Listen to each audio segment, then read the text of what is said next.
Bueno, ya estamos aquí con la presencia del economista Daniel Artana para analizar las principales noticias económicas de estos últimos días. ¿Qué tal, Daniel? ¿Cómo andás? ¿Qué tal? ¿Cómo les va? Gracias por estar una vez más aquí. Por favor. Bueno, una semana en la que comenzaron a conocerse las estimaciones de inflación correspondientes al último mes de julio. Estimaciones que señalan una baja de la inflación en relación a los meses anteriores, ubicándola en torno al 2,5%. Recordemos que el mes pasado había cerrado por encima del 3% y el mes anterior por encima del 4%. Así estamos hablando de una reducción importante que se va acercando, ¿no?, al objetivo que se planteó el Banco Central para finales de este año, en torno al 1,5 mensual. ¿Crees que se va a lograr este objetivo que se ha figurado el Banco Central? Bueno, primero el dato, a nosotros la inflación nos dio 2,4, pero la inflación núcleo, que es la que en teoría mira el Banco Central, nos dio alrededor de 3. Así que hay una noticia un poquito mixta. Eso en general las dos primeras semanas dieron mal, las últimas dos dieron bastante mejor. Está costando bajar la inflación, pero obviamente está bien por debajo de lo que estaba en los primeros meses del año, ¿no?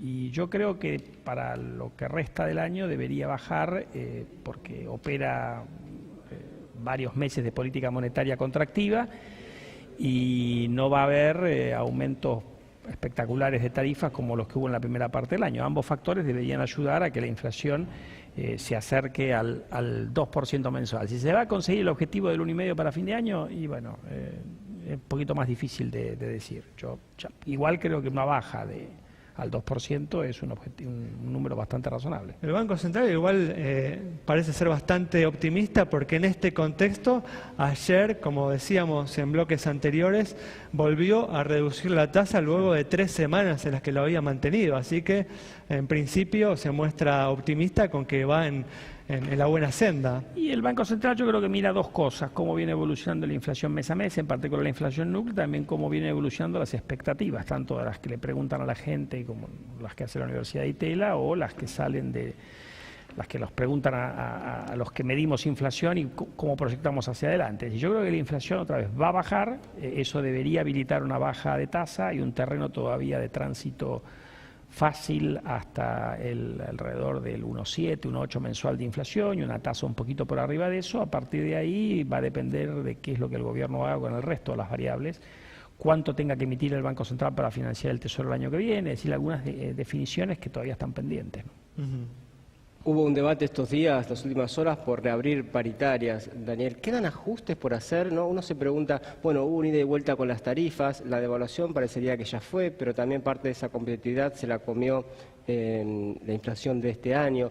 La pregunta es si este 5%, lo que sea de déficit, es sostenible o si va a haber que hacer más ajustes todavía para equilibrar las cuentas públicas y los precios.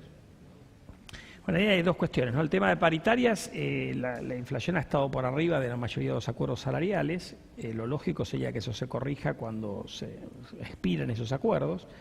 Pero bueno, habrá que ver qué pasa. En materia fiscal, yo creo que ahí hay toda una discusión ahora, porque como se revisaron las cifras del PBI para arriba, los números medidos como porcentaje del PBI son más bajos, lo cual le da al gobierno más margen si es que mantiene su objetivo como porcentaje del PBI. Así que este año debería cumplir con su meta fiscal con relativa facilidad, a pesar de que, como vos creo que mencionaste recién, el gobierno se gastó todo lo que ahorró por la suba de tarifas.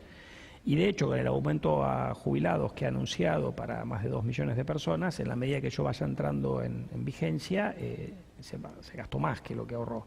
Eso igual va a pegar el año que viene. Donde yo veo difícil de lograr es la meta de reducción del déficit primario en 1,5 puntos del PBI para el año próximo, porque han aumentado el gasto estructural en jubilaciones, han pasado transferencias automáticas a provincias, por más que va entrando gradualmente, y no hay nada del lado de los recursos. También estamos hablando de un año electoral, ¿no? Además. Bueno, por eso.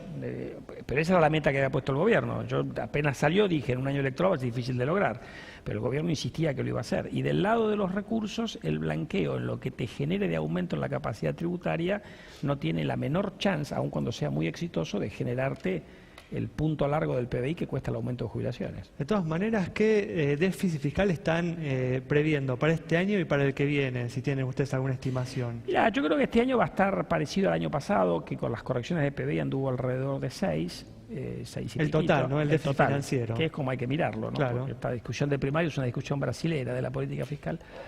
Y el año que viene yo creo que va a estar eventualmente un poquito por debajo de eso, pero bueno, como es un año electoral, no creo que el gobierno Estamos tenga muchos hablando de una incentivos para cifra hacerlo. enorme, ¿no? Sí. A los efectos de estabilizar la Y economía. que como está por encima de lo previsto, yo creo que la diferencia la van a cubrir colocando deuda que hoy por hoy se puede colocar, el año que viene yo creo que también, pero ojo porque uno dice, bueno, hay mucha capacidad de colocar deuda.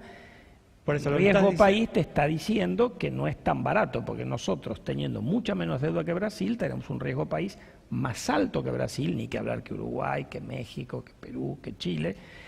En un país que tiene una crisis política, la peor recesión de su historia y una deuda que va camino a 80 puntos del PBI. Igual los bonos nuestros rinden más que los brasileños. Entonces hay algo que te está diciendo, ojo con colocar mucha deuda. La tasa es baja porque la tasa de interés en el mundo es baja. Pero no porque el riesgo país no sea estás bajo. viendo ese importante déficit como un factor de desestabilización. En el para corto estos- plazo no, creo que después de las elecciones el gobierno va a tener que anunciar un programa fiscal y cumplirlo. ¿El problema es nuestro o es un problema brasilero? Digo, el problema es que no sé, los mercados no están teniendo en cuenta cuál es el riesgo brasilero o Argentina no puede bajar su propio riesgo, porque parte del asunto de pagar a los holdouts era para bajar el costo de Bueno, financiamiento bajó, y el sin costo embargo de no bajó. financiamiento bajó. Lo que pasa es que no bajó. Si vos mirás la cantidad de deuda que tiene Argentina, sacás la deuda con el Banco Central, computás la deuda contingente que se va reconociendo, holdouts, el tema de los cupones del PBI que no están en las estadísticas, algunos arreglos que han estado haciendo, anunciaron ahora un pago con bonos a las obras sociales, y vos vas computando la deuda contingente, te da que tenés una deuda que es la mitad que la brasilera. Ahora, la pregunta es por qué el riesgo país es más alto. Bueno, puede ser que nosotros tenemos una historia de defaults, que los mercados tengan memoria, que te penalicen por eso, o que ven un programa fiscal complicado. Ahora, de hecho, el déficit fiscal de Brasil es más alto que el nuestro. Y Está como en entonces, 10, ¿por qué 11 la del PBI. diferencia?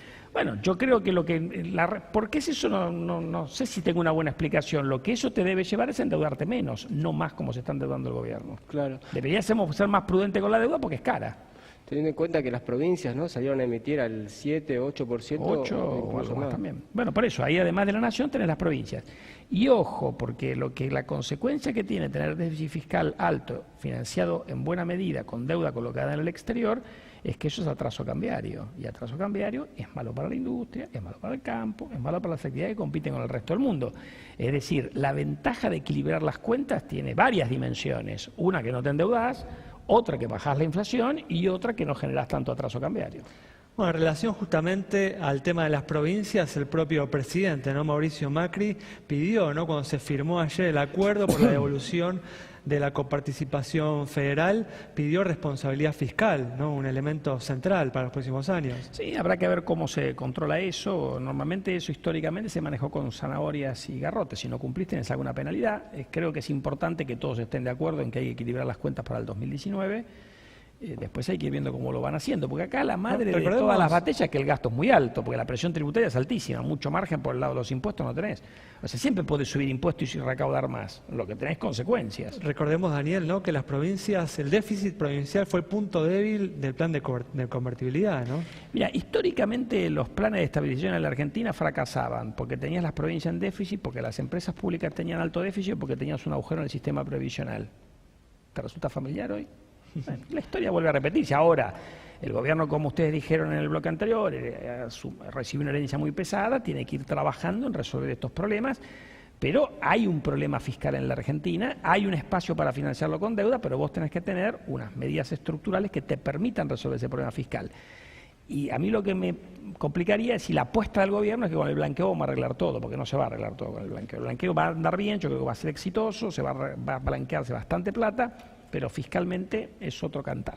Bueno, muy bien, Daniel, muchas gracias A por ustedes estar con por la nosotros. invitación. Nos vamos entonces con el análisis de Daniel Artana sobre la situación de la economía y este importante problema fiscal. Justamente hablábamos en el primer bloque, la situación fiscal va a ser un elemento central para definir el éxito o no de la economía en estos próximos años a lo largo del mandato de Mauricio Macri.